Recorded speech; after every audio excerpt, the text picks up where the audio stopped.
ঢকুৱাখানাত চহৰ সঞ্চিত পুঁজি উদৰস্থকাৰীয়ে ল'লে চৰম সিদ্ধান্ত। হোৱাটছআপ আপডেট দি যুৱকৰ আত্মহনন। মাটি অনলাইন কৰাৰ নামত আটক হৈছিল যুৱকজন। জনসাধাৰণক ভূমিৰ অধিকাৰ প্ৰদানৰ উদ্দেশ্যে আৰু কেতবোৰ নতুন সেৱাৰ অন্তৰ্ভুক্তিৰে মুখ্যমন্ত্ৰী ডক্টৰ হিমন্ত বিশ্ব শৰ্মাৰ চৰকাৰে মিছন বসুন্ধৰা ৩.০ৰ শুভাৰম্ভ কৰি দিয়াৰ পাছতেই ঢকুৱাখানাত একাংশ দালালে চলাইছিল জৰীপৰ নামত লুণ্ঠন। তেনে এক ঘটনা ঢকুৱাখানা সম জিলাখনত পোহৰলৈ অহাৰ পাছতে আটকাধীন যুৱকজনে বাছি ল'লে চৰম পন্থা।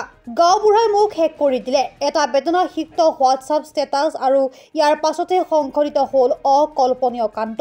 নিজৰ ফেচবুক একাউণ্টত কেইটামান বেদনা মিশ্ৰিত আপডেট শ্বেয়াৰ কৰাৰ পাছতে উন্নাসিক আৰু প্ৰতিশোধ পৰায়ণ হৈ পৰিছিল যুৱকজন। পৰৱৰ্তী সময়ত হয়তো নিজক সান্তনা দিব নোৱাৰি ঘটাই পেলালে অন্তিম ঘটনা। ঢকুৱাখানা সমজিলাৰ অন্তৰ্গত লাওকোট গাঁৱত সংঘটিত হ'ল এই মৰ্মান্তিক কাণ্ড। খিলামৰা আৰক্ষী থানাৰ লাওকোট গাঁৱৰ এজন যুৱকৰ আত্মহননৰ ঘটনাই ব্যাপক চৰ্চা লভিছে। গাঁওখনৰ উৎপল গগৈয়ে যোৱা নিশা নিজা ঘৰৰ দাঁতিৰ চাহ বাগানৰ মাজত আত্মহত্যা কৰে। যুৱকজনৰ এনে চূড়ান্ত সিদ্ধান্তৰ কাৰণ স্পষ্ট হোৱা নাই যদিও মৃত্যুৰ পূৰ্বে যুৱকজনে সামাজিক মাধ্যমত প্ৰকাশ কৰি যোৱা তথ্যই মৃত্যুৰ কাৰণ সন্দৰ্ভত প্ৰাথমিক তথ্য পোহৰলৈ অহাৰ লগতে এনে চূড়ান্ত সিদ্ধান্ত গ্ৰহণৰ আশংকা কৰা হৈছে।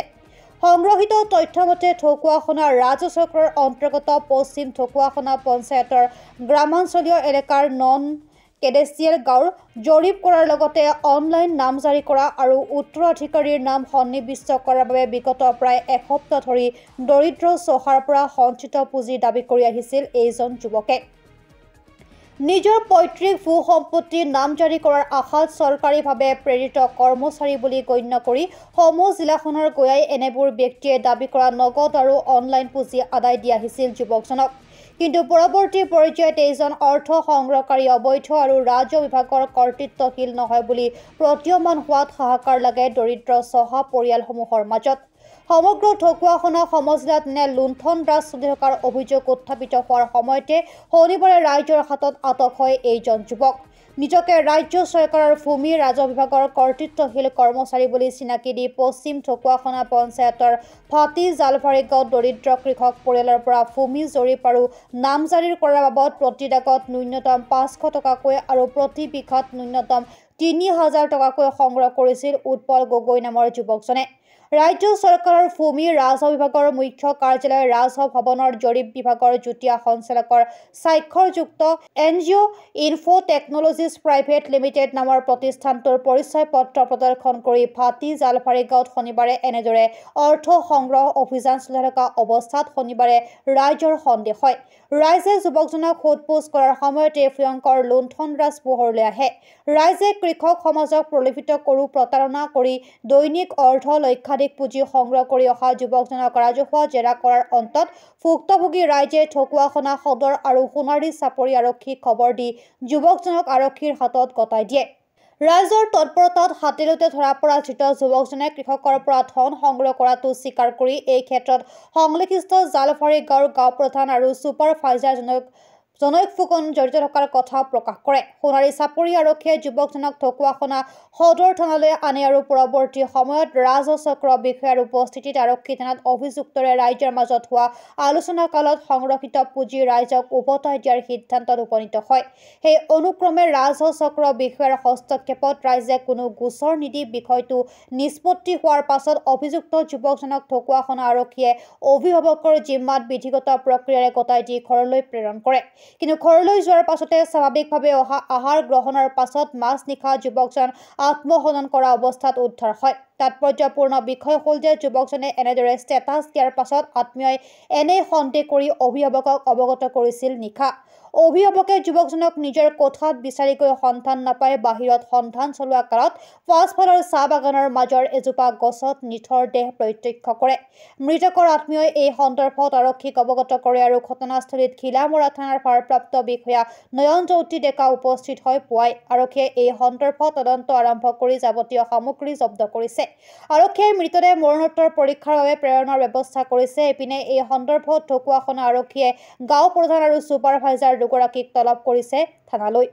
এইজন ককাই ভাই মাটি আছিলে 6 বিঘা, প্ৰতি বিঘাত 725 টকাকৈ লৈছে। 29শ ল'লে আৰু এডোখৰ কৰিবলৈ গৈছিলে, আজি মানে সময় নাপালে। কেতিয়া লৈছে? আজি 3 দিনৰ আগত। তেওঁলোকে নিজে খবৰ দিছে নে আপোনালোকে গম পাই গৈছে? তেওঁলোকে মানে খবৰ দিছে, মানে চব ৰাইজে কৈছে যে সেইকাৰণে গৈছে। আমি ভাবিছোঁ কি চৰকাৰে পঠিয়াইছে সেই বুলি ক'লত আমি গ'ল আমাৰ ঘৰৰ মানুহ প্ৰতি বিঘাত 725 টকা লৈছে। ওচৰৰ প্ৰায় সৰহসংখ্যক ৰাইজৰ কৰিলেই কালি পৰহি। মই দুদিন গৈ মানে মোৰখিনি কৰি নিদিলে, আৰু আজি মই তেখেতক এক্সট্ৰাকৈ মতাৰ বাবদ তেওঁ আহিলে, আৰু তেওঁ আহি আপোনাৰ মাটিডোখৰ দাগকেইটা চাই কৰি দিম বুলি ক'লে, আৰু সেই অনুপাতে কৰি দিছিলে বাৰু। আৰু তেওঁক মই নগদ 2050 টকা পইচা দিয়া হৈছে। কি কাৰণে লৈছে সেইটো মানে দাগটো মানুহজনৰ নামত নামাকৰণ কৰিব, আৰু সেয়া ককাই ভাই যদি আছে তেতিয়া তেওঁলোকে সেই ককাই ভাইকেইটাৰ নামটো তাত তুলি দিম বুলি পাৰ বিঘাত 150কৈ লৈছিল। এতিয়া আমাৰ এইটো ঢকুৱাখানা মহকুমাৰ অন্তৰ্গত পশ্চিম ঢকুৱাখানা গাঁও পঞ্চায়তৰ ভাটিজালবাৰী ৱাৰ্ড, আৰু ইয়াতে আমাৰ 80% মানুহে খেতিয়ক, খেতিৰ লগতে জড়িত থাকে। আৰু এই খেতিসমূহৰ মাটিবিলাক পূৰ্বপুৰুষৰ দিনাখনিৰ পৰা আমি দেখি থকা আমাৰ ককা আজু ককাহঁতৰ দিনৰ পৰাই খেতি পথাৰৰ লগত গাঁৱৰ মানুহখিনি জড়িত হৈ থাকে। আৰু তাতে যোৱাৰ 4 দিনমানৰ আগৰ পৰাই দুজন বিশেষ ব্যক্তি আমাৰ গাঁৱলৈ আহিল। বিশেষকৈ তেখেতলোকে কোনো গাঁৱৰ ব্যক্তিৰ লগত তেখেতলোকে যোগসূত্ৰ ৰখা নাই, তেখেতলোকে খেতি পথাৰত গৈছে, আৰু গৈ তেখেতলোকে গোটেই খেতি পথাৰ মাটিখিনি অনলাইন কৰাৰ নামত প্ৰতি বিঘা মাটিত তেখেতলোকে 150 টকা আৰু দাগ প্ৰতি উঠাবৰ কাৰণে 500 টকা নগদ টকা, মানে 650 টকাকৈ এবিঘা মাটিত তেখেতলোকে টকা সংগ্ৰহ কৰিছে।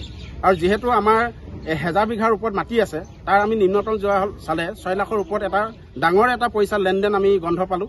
আৰু আমি গাঁও পৰিচালনা সমিতি আৰু আমাৰ উঠি অহা যুৱক যুৱতীসকলক লগত লৈ আজি তেখেতলোকক আমি পথাৰৰ মাজতে তেখেতলোকক আমি ৰাইজে ধৰিছোঁ, ধৰি আমি ৰাজহুৱা স্থানত তেখেতলোকক আনি আমি সোধপোছ কৰিছোঁ। আৰু তেখেতলোকে এটা কথা স্পষ্টভাৱে তেখেতলোকক ধৰা পৰিছে যে তেখেতলোকে যিজন প্ৰশাসনিক বিষয়াত তেখেতৰ লগত জড়িত হৈ আছে, বা সেই প্ৰশাসনিক বিষয়াজনৰ লগতো আমি কথাখিনি আলোচনা কৰিছিলোঁ, আৰু তেখেতেও স্বীকাৰ কৰিছে যে তেখেতক পঠিওৱাটো হয়, কিন্তু কোনো ধৰণৰ ৰাইজৰ পৰা পইচা সংগ্ৰহ নকৰিবৰ কাৰণে তেখেতলোকে অৱগত কৰিছিল।